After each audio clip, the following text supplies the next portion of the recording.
I went to my undergrad at Texas A&M University. I am an Aggie and I completely bleed maroon.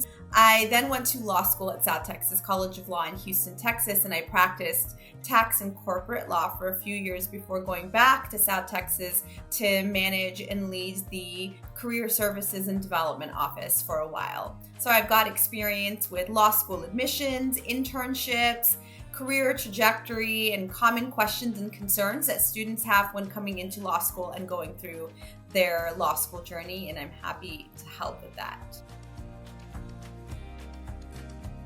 Currently, I'm working with students to help with their admissions and with general career counseling and working on some financial work with real estate. But eventually, what I'd like to do is take my experiences and skills and go back to working for a university and help students with counseling, advising, and through that journey as well. Yeah, so when I was in law school, I was a part of Phi Alpha Delta, which is a law school legal fraternity. It's a service fraternity and a professional organization. So I was really excited to be part of this because it was nice to have people ahead of me that could help me through law school and form some of those connections that's really important while you're in law school. I was also part of a journal called Currents Journal, which focused on international and economic law. And then during the summers, I interned with judges and at a few law offices in Houston, and then one of which I eventually joined after I graduated.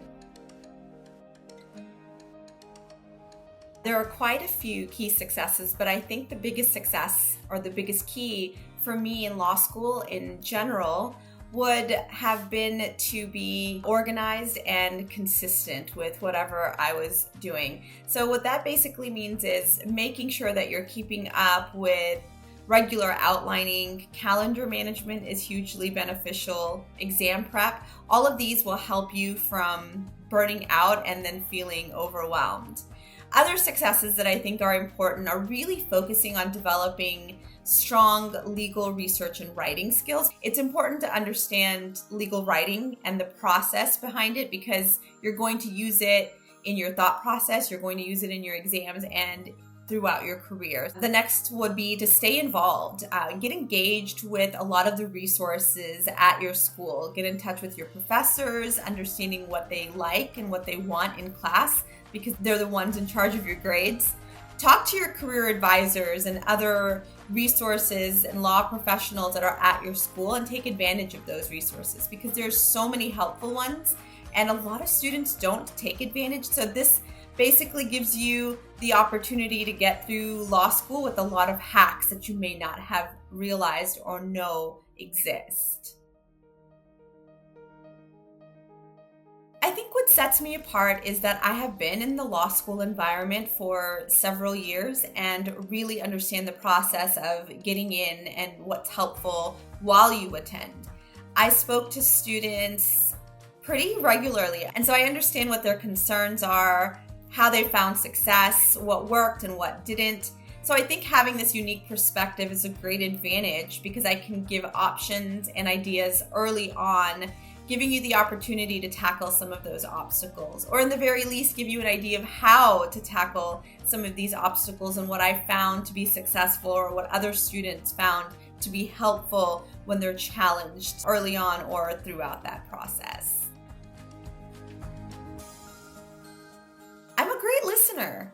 I think each person has a unique set of skills, experiences, and goals. And so treating each person individually is my forte because I understand what obvious strengths each person has. And then I talk to them about their subtle strengths, which sometimes you don't realize you have, but could be really helpful to accomplish your goals. So we discuss both aspects, really kind of looking at the big picture and then coming down to more of the smaller steps.